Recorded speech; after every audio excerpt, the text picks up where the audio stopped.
My name is T. Francis, and I'm an intellectual bulimic, and I have no idea why I just started this show out like an AA meeting. This is the first show that I've done, and the audience is not 21 and up, so please forgive me. I've had to rewrite jokes with new words. It's going to be a whole lot of poop on stage. What the fornicate did I get myself into?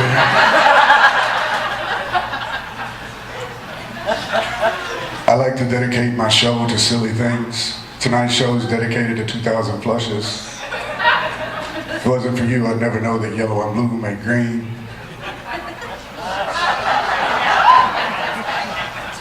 I tell those jokes you gotta kind of wait on.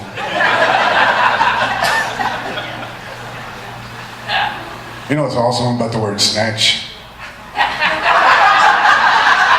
When you're little, it's a verb. When you hit puberty, it becomes a noun.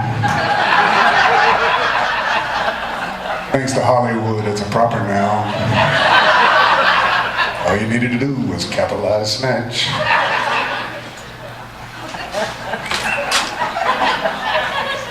I like rhetorical questions.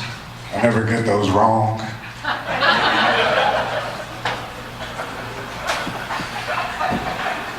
I know what you're thinking to yourself right now.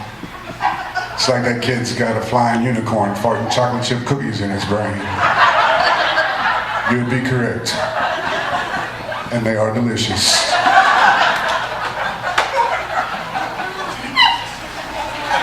I have a problem with now and laters because I think their name's misleading. They never make it to later. It should just be called now and nows. I like gay homosexuals because they're happy about it. It's the ungay ones that really piss me off.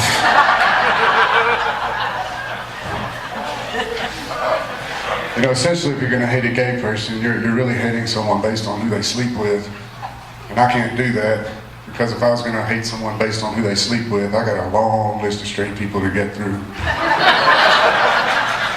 I probably would have hated myself a few times in college.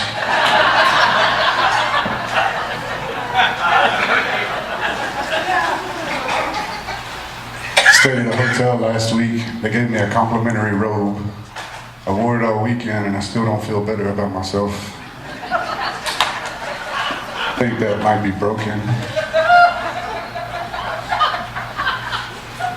Let's do a fun test. Do I have any single people in the crowd? Oh, this is awesome. It's never went this way. Do we have any people dating? This is fantastic. How about married people? That's the most enthusiasm for a marriage applause I've ever gotten. I'm going to throw out the next two lines of my jokes now.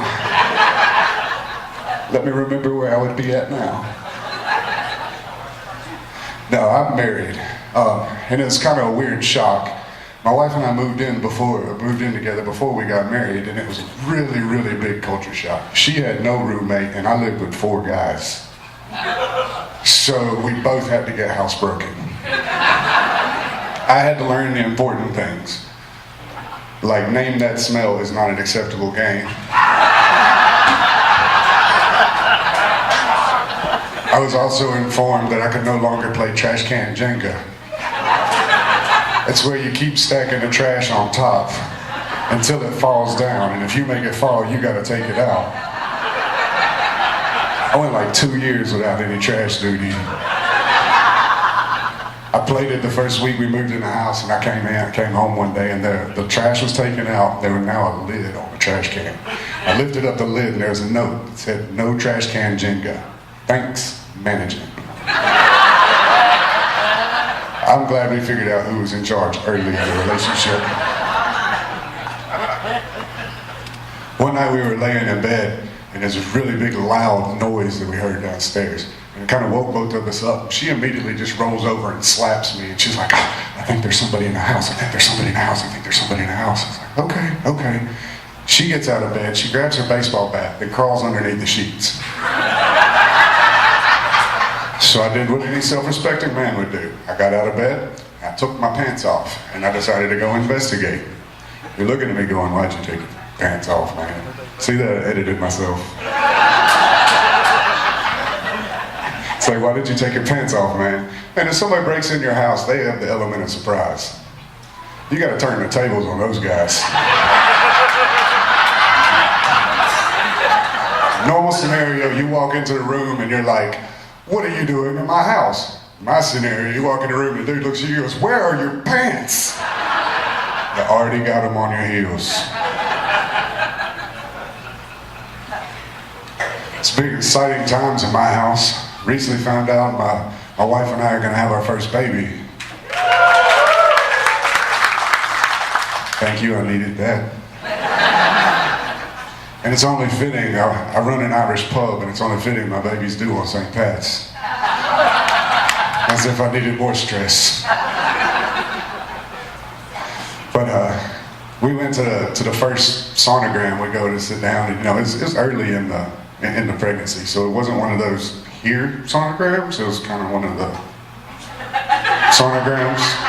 Those, and they did the thing, and they get the little thing up on the screen, and they go, all right, I'm about to turn on the volume. Like, volume? Then you hear the do-do-do-do-do-do-do-do-do-do. I turned into a big old pile of man goo right there in the floor. It just melted. And the way my wife and I's relationship goes, we ruin moments like this. As soon as the lady walked out, I looked at my wife and I said, I'm really glad she was attractive. She said, why is that? That's the closest to a threesome I'm ever gonna get, isn't it?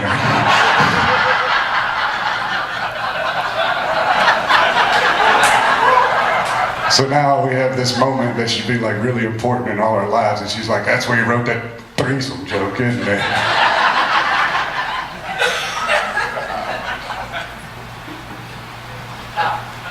How many music fans we got out there?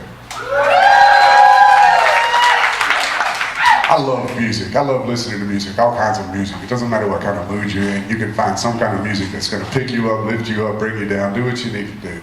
But I do have one problem with music, and it's musicians themselves and them writing love songs. If you've been divorced and married like 25 times, you have no room to be making love songs. So I prefer to change the words.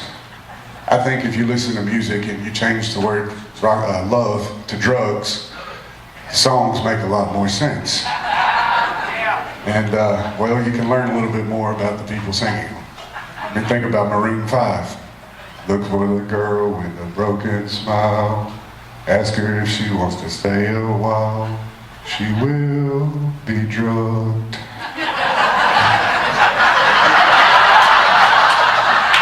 Adam Levine is creepy. I mean, Cher poses like great philosophical questions. Do you believe in life after drugs?